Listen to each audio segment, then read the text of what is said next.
qué tenemos nosotros como Evidencia. evidencia? Gracias. Como evidencia de que estas Sagradas Escrituras son realmente inspiradas de una manera divina de Dios. Desconocer las Escrituras es no conocer a Cristo. O sea, si queremos conocer a Cristo, tenemos que pasar por las Escrituras. Es más fácil pasa un camello por el ojo de una aguja y todo el mundo se imagina de una aguja de coser y que pasa por ahí que es un rico al reino de los cielos. San Ignacio con sus ejercicios, con su método, dice, oye, yo me encuentro ahí también. Y eso es realmente lo que quiere también el Evangelio. Todo amar y servir es lo que nos guiará en la vida diaria, y Dios siempre estará. En la pausa ignaciana ven a descubrir que en cada rincón a Dios puedes sentir. Todo depende de ti, en cómo decides vivir. Ayudarte a encontrar a Dios es la misión.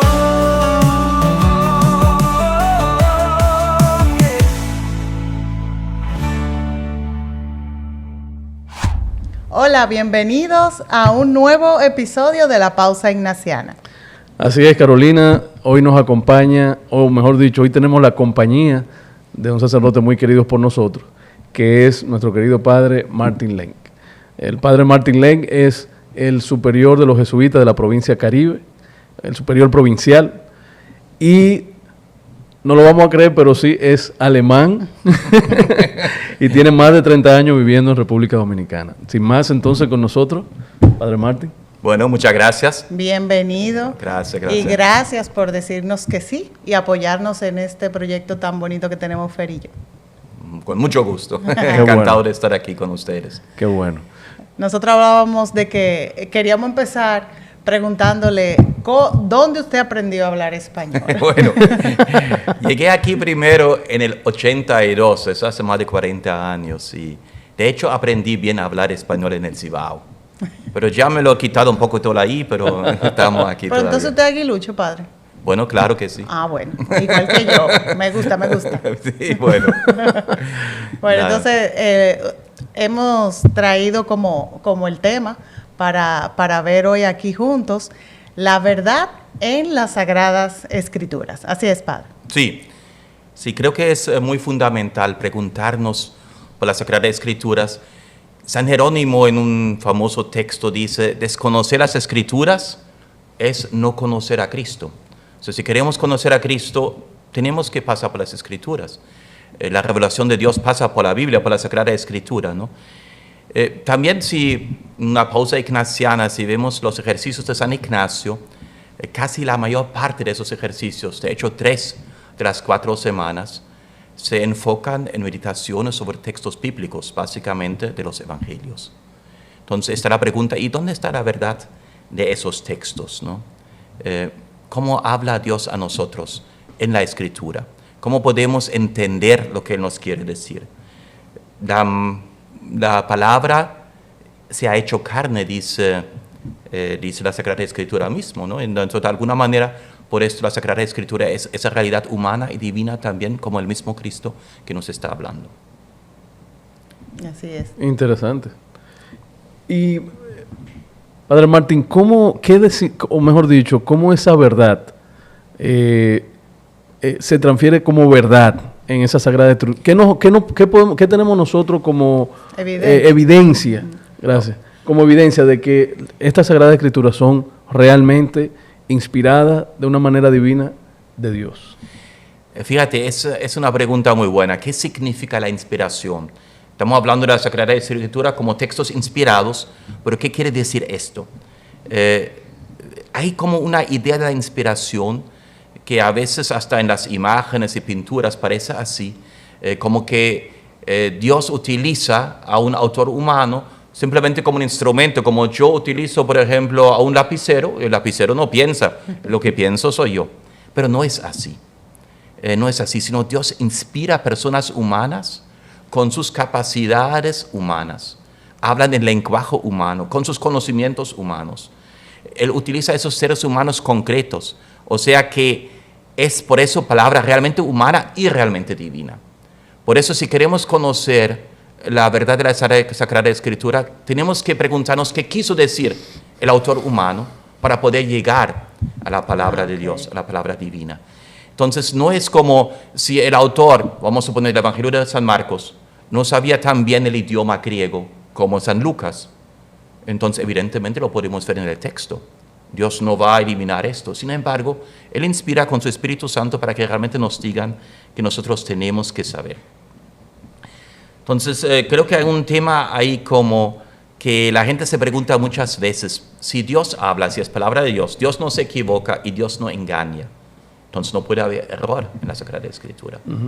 Sin embargo, la gente dice, bueno, pero ¿cómo es esto? Está el famosísimo caso de Galileo Galilei, ¿verdad? Correcto. Que la Tierra y el Sol, y quién se mueve. O el Sol alrededor de la Tierra. Cosas de esto, ¿no? Y la misma creación. Pero también preguntas en el Nuevo Testamento.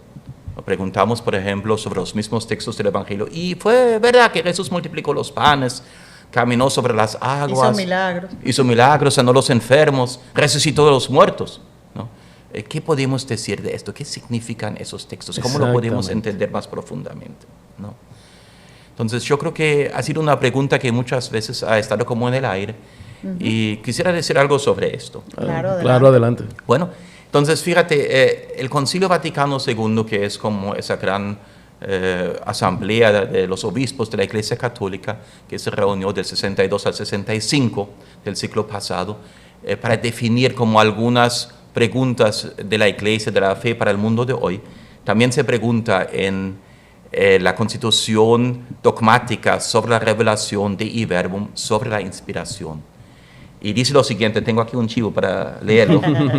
En la redacción de los libros sagrados, Dios eligió a seres humanos que utilizó usando de sus propias facultades y medios, de forma que, obrando Él en ellos y por ellos, escribieron como verdaderos autores todo y solo lo que Él quería. Pues como todo lo que los autores inspirados o hagiógrafos afirman debe tenerse como afirmado por el Espíritu Santo, hay que confesar que los libros de la Escritura enseñan firmemente, con fidelidad y sin error, la verdad que Dios quiso consignar en las Sagradas Escrituras para nuestra salvación. Entonces, aquí algunos puntos claves. Uno, son verdaderos autores con sus facultades, capacidades y limitaciones humanas. Segundo, que realmente obra a través de ellos el Espíritu Santo para que realmente se nos revele la palabra de Dios. Y tercero, la verdad que enseñan es la verdad que tenemos que saber para nuestra salvación. ¿Qué significa esto? Ese es el verdadero chivo, entonces, porque ahí está la verdad que necesito saber para la verdadera salvación. Exacto. Entonces, ¿qué tú tienes que saber para tu salvación? Y eso es algo que es igual hace 2000 años o hoy. Así es. Sin embargo, el mundo científico, etcétera, se ha cambiado muchísimo. Pero sí, tenemos hoy que saber cosas para nuestra salvación, igual que la gente de antes y la gente del futuro. Entonces, la Sagrada Escritura no es un libro de matemáticas o de biología. Entonces, no enseña una verdad matemática, química, física, sino enseña una verdad salvífica, lo que tenemos que saber para nuestra salvación. Fíjate, volviendo al famoso caso de Galileo Galilei, y ustedes saben que en el libro de Josué, capítulo 10, 12, dice Josué, Sol, párate sobre Gabaón, ¿no? Y tú, luna, sobre el valle de Ayalón. Entonces dice Galileo, no, el sol no se pudo parar porque no se está moviendo, lo que se mueve la tierra. Entonces no puede ser así. Ya en el proceso de Galileo Galilei, un cardenal, yo creo que fue Bellarmino, le dijo a la gente también, bueno, la Escritura no nos enseña cómo se mueven los astros, no cómo se mueve el cielo, sino quiere enseñarnos cómo se llega al cielo, porque esa es la clave. Entonces la verdad que Dios quiere revelar no es una verdad ahora astronómica, y sin embargo detrás hay también una verdad salvífica importante para nosotros, también en esta discusión. Entonces eso hay que ver. Fíjate, por ejemplo, la pregunta si el Sol o la Tierra está en el centro del universo. Hoy no vamos a decir nada de eso, está en una esquina de una galaxia o algo así, ¿verdad? Pero en este momento tenía esa pregunta. No simplemente es una pregunta astronómica, sino también de importancia. ¿Qué es más importante, una estrella o un ser humano? Entonces hay una cosa interesante. Miramos por la noche las estrellas, nos quedamos admirados con tantas galaxias y tantas luces y tantos, a una distancia de miles y millones de años de luz. Y sin embargo, ninguna estrella por propia voluntad puede salirse de su órbita. Correcto. No puede decidir a dónde va a ir. Correcto. Eso está determinado por unos leyes astrofísicos, lo que sea. Sin embargo, yo puedo decidir si mañana voy a Barahona o si voy a Higüey. O sea, tengo una libertad, tengo una dignidad como ser humano que está encima de esto. Y esa en el fondo es la verdad salvífica, que reconozca la dignidad humana, que va más allá, por ejemplo, incluso del universo en cierto sentido, ¿no? Entonces yo creo que tenemos que tener ese enfoque de la verdad salvífica si queremos entender cuál verdad realmente nos está enseñando la Biblia. Nuestro mundo moderno muy pronto pregunta por algunas verdades que quizás son irrelevantes para el autor bíblico y también irrelevantes para nuestra salvación. Y en ese mismo punto que usted menciona ahí, ¿qué diferencia se puede ver o apreciar que hay entre la verdad literal como verdad y la verdad espiritual que está en las Sagradas Escrituras? Fíjate, yo lo diría así.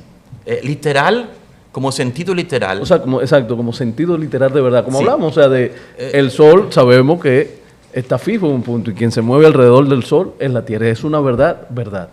Ya. Fíjate, yo creo que la verdad literal para la Sagrada Escritura es lo que el autor quiso decir. Y hay otra verdad que no es verdad, que es la literalista, que quiere entenderlo hoy como si fuera por la letra el significado. Porque yo puedo querer decir algo, pero esa verdad literal, lo que yo quiero decir no es lo mismo que quizás tú puedas entender. Si yo digo, por ejemplo, a una gente, bueno, a este le falta un tornillo. No quiero decir que en el cerebro tuviera tornillos. No, claro. Es una verdad literalista. Correcto. Un malentendido. La verdad literal es lo que quise decir, bueno, me parece como que tiene algún problema mental. Exacto. ¿No? Entonces, por eso hay que distinguir esto. Sí tenemos que preguntarnos por la verdad literal que quiso decir el autor.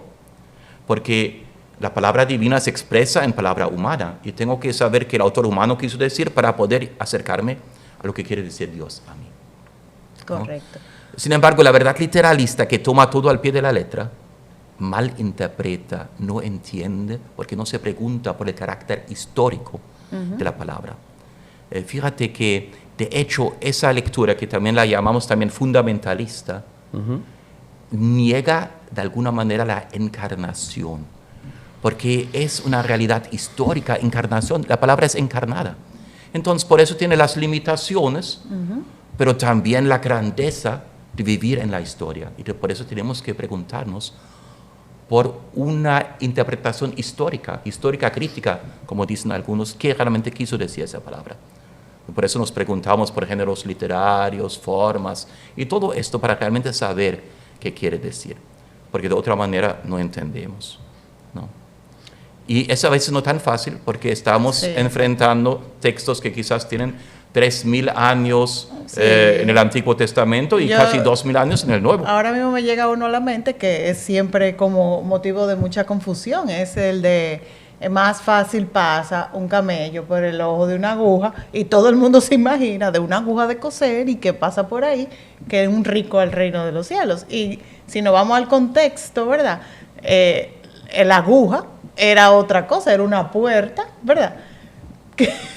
Bueno, así que me lo han explicado a mí. Sí. O sea, porque en esa forma, como que uno ve, lo que quiere decir es que es muy difícil que un rico entre al reino de los cielos. Si nos quedamos hasta ahí, es un mensaje no verdad.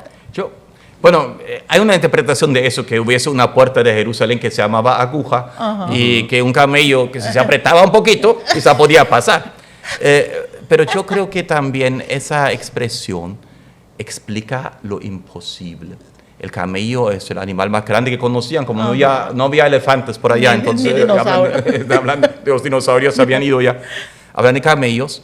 Entonces, porque los mismos discípulos dicen después a Jesús, entonces, ¿quién se puede salvar? Exacto. Y ahí dice Jesús, es imposible para hombres, pero sí es posible para Dios. Entonces creo que dice ahí, nos quiere advertir con palabras también, bueno, vamos a decir gráficas, la dificultad que enfrentamos frente a quizás las riquezas para abrirnos realmente a la palabra de Dios. Porque puede algunas cosas que nos pueden cerrar un poquito a esa palabra también, ¿no? Entonces, una que Jesús señala una y otra vez es la riqueza, o más que la riqueza, el apego a la riqueza, el apego a muchas cosas. Y también, bueno, el creerse como grande y rico. ¿No? Dice, no, que tú no eres rico, tú eres pobre, tú eres miserable, hay que reconocer su propia miseria para poder reconocer que necesitamos a Dios, que nos hace falta, ¿no? Así es.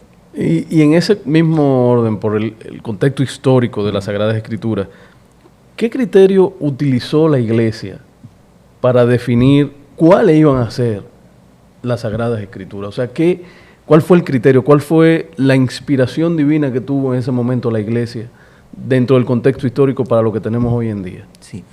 O sea, la Iglesia primero utiliza las Escrituras, los Evangelios, las cartas de San Pablo para hablar del Nuevo Testamento, ¿verdad? Y también, por supuesto, la Escritura ya del Antiguo Testamento, la Biblia, que conocemos hoy como Antiguo Testamento, que Jesús utilizaba, que ellos utilizaban como judíos también, rezando los salmos, leyendo la Torá, el Pentateuco, los 5 libros de Moisés, meditando sobre los textos de sabiduría, todos esos escritos del Antiguo Testamento. Y al mismo tiempo se va formando poco a poco realmente lo que llamamos el canon del Nuevo Testamento. Correcto. Las escrituras que pertenecen al Nuevo Testamento. Entonces los criterios fueron 3. La apostolicidad, que viene del tiempo de los apóstoles. Segundo, la historicidad, que realmente tenían una credibilidad histórica.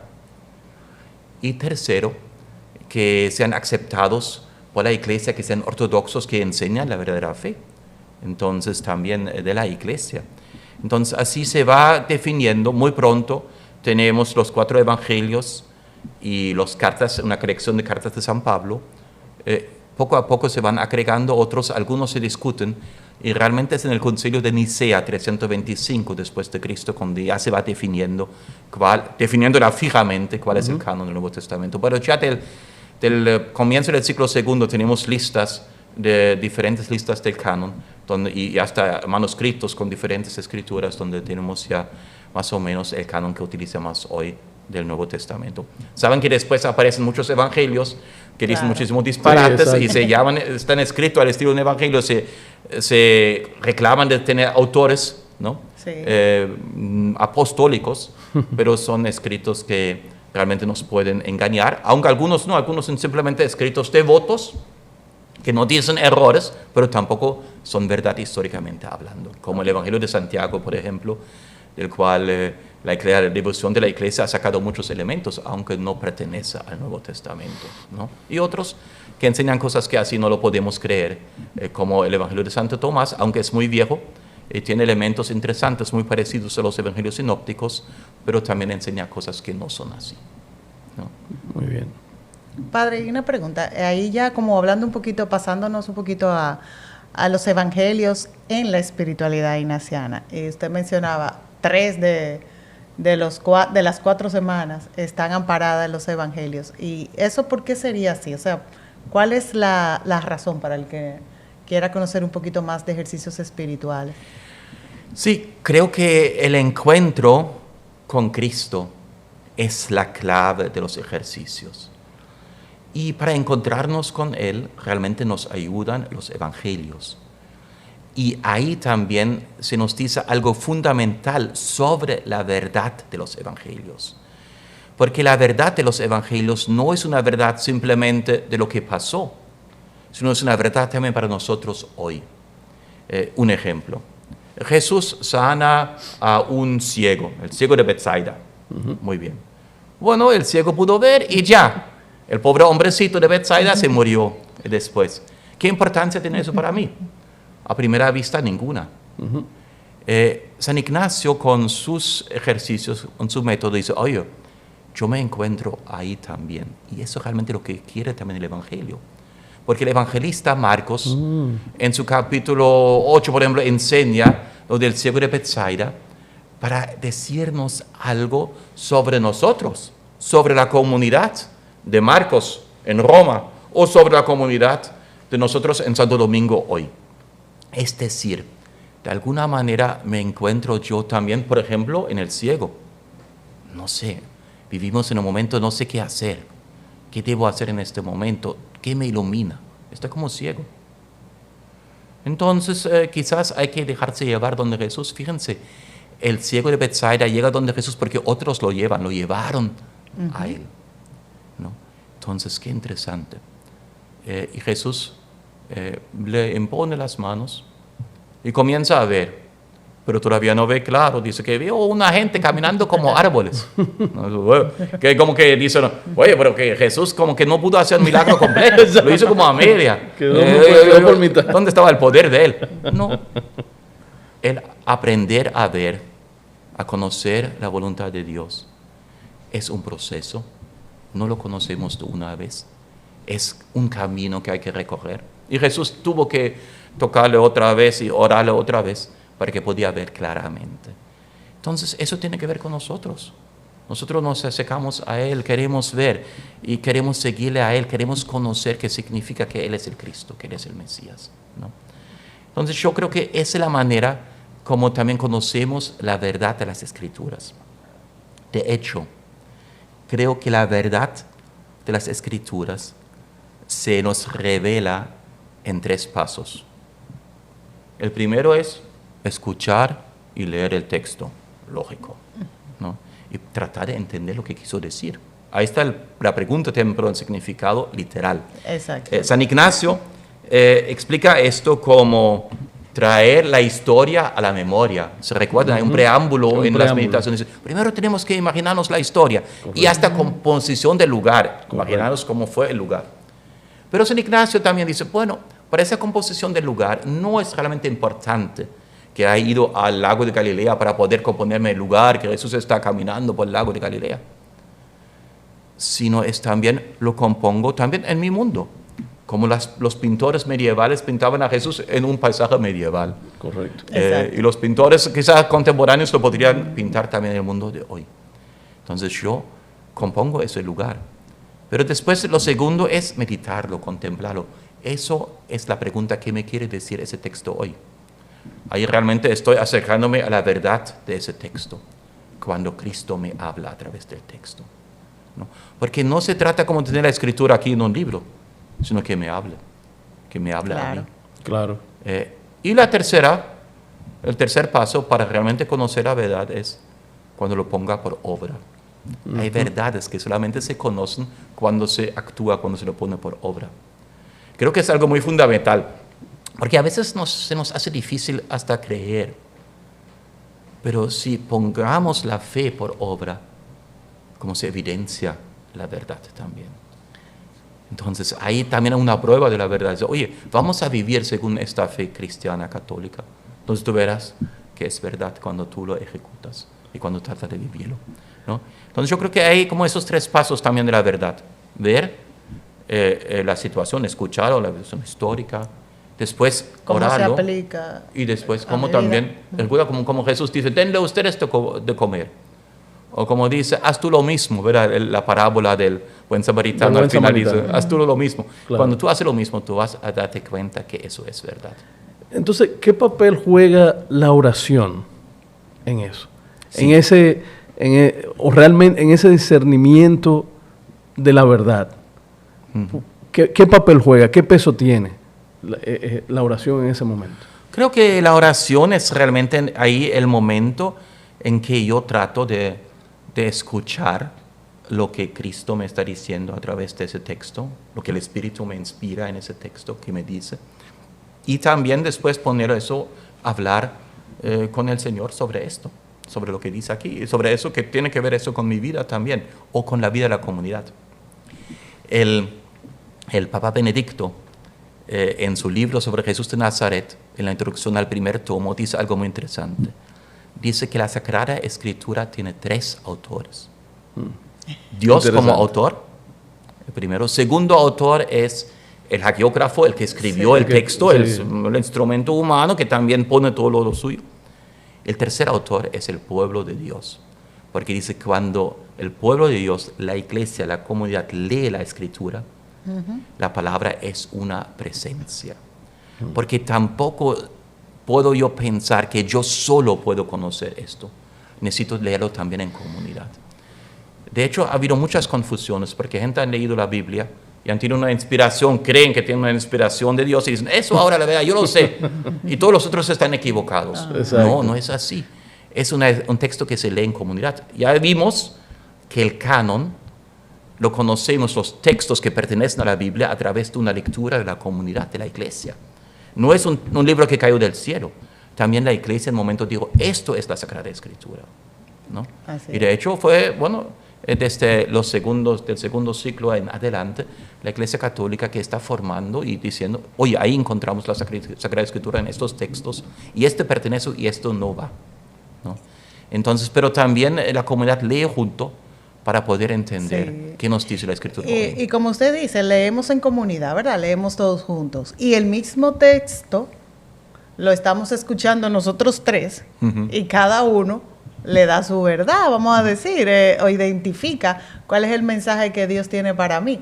Pero todavía más allá, yo puedo escuchar hoy ese pedacito de texto y dentro de un mes o dentro de un año el mismo pedacito y decirme algo totalmente diferente. Entonces, ahí tiene lo que dice también la misma Biblia, que la palabra de Dios es una palabra viva, no es una palabra muerta. No se lee simplemente como histórica, sino es viva y me habla hoy. Y por esto me dice hoy otra cosa que me dijo hace 3 meses o hace 10 años, ¿no? Y no siente a veces que pero yo he oído eso antes, pero no lo había escuchado desde esta óptica, desde este punto de vista. ¿No? Y hay textos que son para nosotros muy importantes en un momento de nuestra vida y quizás otro en otro momento. Exacto. ¿No? Porque, como digo, ¿no? Un lugar, eso se ve también en la historia de la iglesia, ¿no? Yo creo que eso es muy fundamental, ¿no? De tener esa lectura. Algo que me llamó la atención ahorita cuando hablábamos antes de empezar el podcast. Usted hablaba de que tenía preocupación de cómo hoy en día las Sagradas Escrituras se pueden interpretar. Y mi pregunta va por ese sentido. ¿Cuál usted cree que son esos desafíos que hoy enfrenta nuestra juventud o los jóvenes en poder creer en esa verdad que está aquí en las Sagradas Escrituras? Creo que hay varias dificultades. Una es, cuando nosotros somos niños, escuchamos un texto, lo creemos como niño. Esta creencia ingenua no es falsa, porque capta algo. Por ejemplo, tomo el texto del diluvio y leo cómo todos esos animales entran al arca y el agua que cae. Y al final viene el arco iris que está anunciando la alianza de Dios con Noé y con la humanidad, diciendo, no voy a destruir eso, tengo misericordia sobre este mundo, aunque son unos pecadores, unos tigres, qué sé yo, pero no lo voy a destruir ese mundo, ¿verdad? Completamente correcta la lectura. Ahora yo paso a una edad de adulto, llego a una universidad y uno me dice, oye, qué disparate esto, y cómo el agua podría estar 40 metros encima. Exacto. Y después de unos días ya hay una mata de olivo y aparece una paloma y carga No entendió, porque lo leyó con unos ojos críticos, ahora que el niño no lo tiene, pero ahora tiene que leerlo como adulto. Entonces a veces nos hacemos adultos, pero en la fe seguimos siendo niños. O sea, vamos a decir en la formación de la fe, porque en la fe tengo que ser niño, en la confianza en Dios, pero en la formación no tengo formación. Entonces, oye, vamos a entender qué quiso decir el autor de ese texto, porque ciertamente el autor nos tiene un mensaje, como Dios a través de los desastres y catástrofes, aunque no le gusta el mal, pero al final está la misericordia de Él con toda su creación. Y sin duda es un mensaje sumamente importante para nosotros hoy, lo que dice el diluvio, porque nosotros no nos vamos a ahogar en agua, pero quizás en basura un día de esto, en este mundo de hoy. Y quizás dice, oye, ¿cómo Dios va a salvarnos frente a toda la destrucción de la casa común que estamos viviendo? Pero hay que cuidarlo, hay que volver a esa arca de Noé para poder vivir realmente y reconstruir también así el mundo y la historia, ¿no? Entonces yo creo que ahí un primer reto es esto, de hacer, tener la formación de un adulto para leerlo, pero para volver de disfrutarlo y no simplemente quedarnos en una pregunta que es para el texto bíblico secundario, porque hay maneras de hablar. Ustedes saben, cuando contamos historias, como las cosas van cambiando al contarlo, pero incluso momentos claves de nuestra vida, a veces no podemos decir eso fue hace 5, hace 10, hace 20 años, ¿no? Pero sí sabemos la importancia que tiene ese momento para mi vida. Claro. Entonces hay como interpretaciones que a veces quieren como presionar un texto por donde no quiere ser presionado, ¿no? Fíjate, por ejemplo, la creación, 7 días. Y dice uno, bueno, ¿cómo pueden ser esos 7 días si el cuarto día se cree el sol y la luna? Entonces, ¿cómo había días si no estaba todavía creado el no sol? había sol. Como no tiene como sentido. y ya aparecen... Eso o sea, yo no lo había pensado. Sí. Oye, el cuarto día se crea el sol. Dice, no. Esos 7 días de la creación no son días de una sucesión evolutiva, sino son días de contemplación. El autor del texto bíblico que escribe esto lo contempla, dice, contempla la luz y la oscuridad y cómo se dividen. Y habla de día y noche, ¿no? Contempla el cielo y la tierra, cómo se dividen, y ve agua que cae de arriba y agua que hay abajo, ¿no? En el segundo día, ¿no? Ve el tercer día como realmente el agua y la tierra se dividen. O sea, como que está contemplando el mundo. No está haciendo una descripción científica. Claro. Si yo quiero presionarlo, y no lo entiendo, ¿no? Por eso es tan importante que sepamos entender lo que quiere decir el autor. Creo que hay otra razón que nos hace difícil entender, que a veces no sabemos distinguir lo que es. Tengo aquí el Nuevo Testamento, que es el Nuevo Testamento, y que es el Antiguo Testamento. Claro. Yo tengo que leer el Antiguo Testamento a la luz del Nuevo Testamento. Yo he tenido discusiones a esta gente que dice, no, porque no se puede comer carne de puerco, porque el Antiguo Testamento dice esto. Sí, es verdad que hay muchos textos en el Antiguo Testamento que no se debe comer carne de puerco. A mí me gustan los chicharrones y esa cosa, entonces, no. Pero tengo que leer también lo que dice Jesús. En el Sermón de la Montaña, 6 veces Jesús repite, a los viejos se les dijo, pero yo les digo. Exacto. Y después dice, bueno, recuerden, no lo que entra por la boca hace impuro al hombre, sino lo que sale del corazón. Entonces, lo que entra por la boca, dice Jesús, incluso dice, va al estómago y del estómago va a la letrina. El excusado, dicen las traducciones más finas, ¿verdad? Entonces dice Marcos en su capítulo 7, ¿verdad? 19, dice, y con esto Jesús declaró puro todos los alimentos. Entonces estamos en un orden de historia de salvación, ¿no?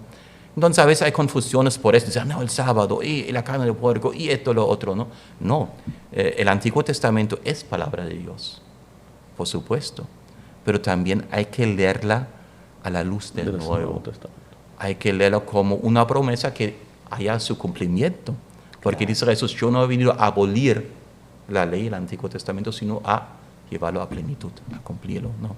No, y precisamente en la lectura de hoy hay le lanzan una pregunta a Jesús así del Antiguo Testamento, de si un hombre se casa con una mujer y tiene 7 hermanos, en la lectura ese hombre tiene 7 hermanos, no procrea un hijo, se tiene que casar con su segundo hermano, hasta que se casa con el séptimo, muere el séptimo y la mujer queda viuda al final. Entonces, en el cielo, ¿de quién es esa mujer? Le preguntan a Jesús. Imagínate, tremendo. La verdad es que yo no me casaría con esta mujer porque parece como peligrosa. Claro que es un cuentazo que hacen los saduceos a Jesús. Correcto. Para hacer reír a la gente y llevar al absurdo la resurrección de los muertos.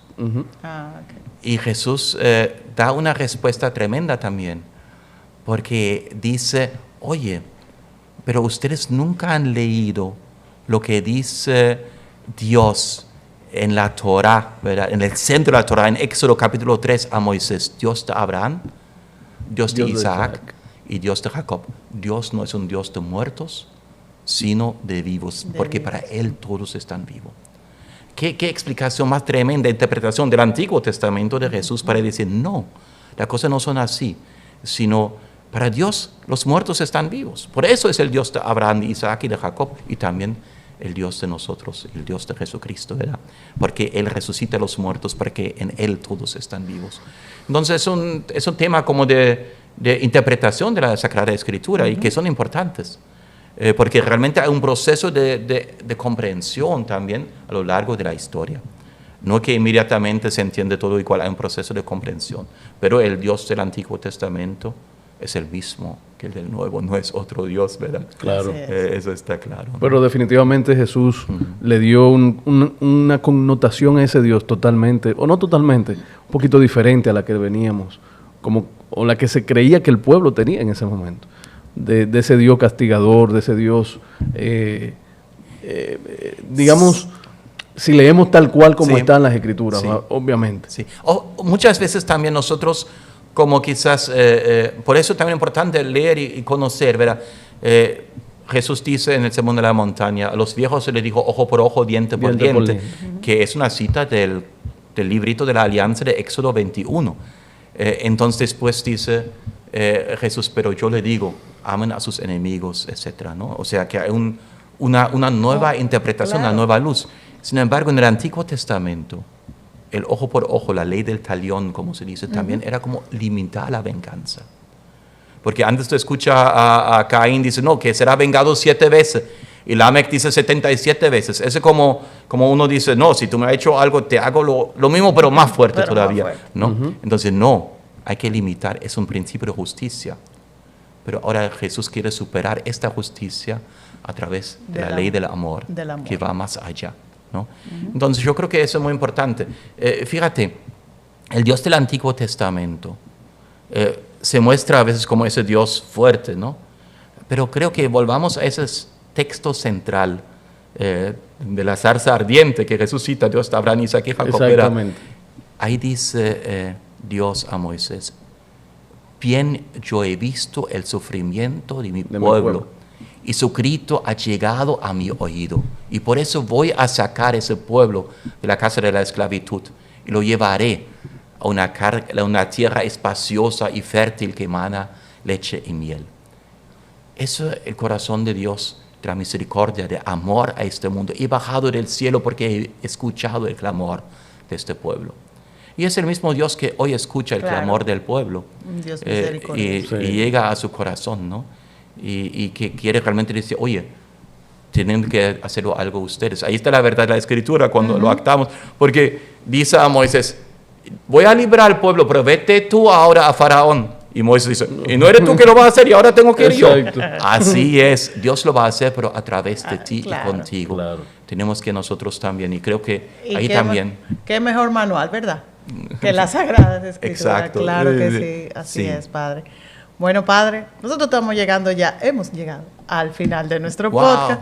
Pasó muy rápido. Acabó rápido, sí. Creo que sí.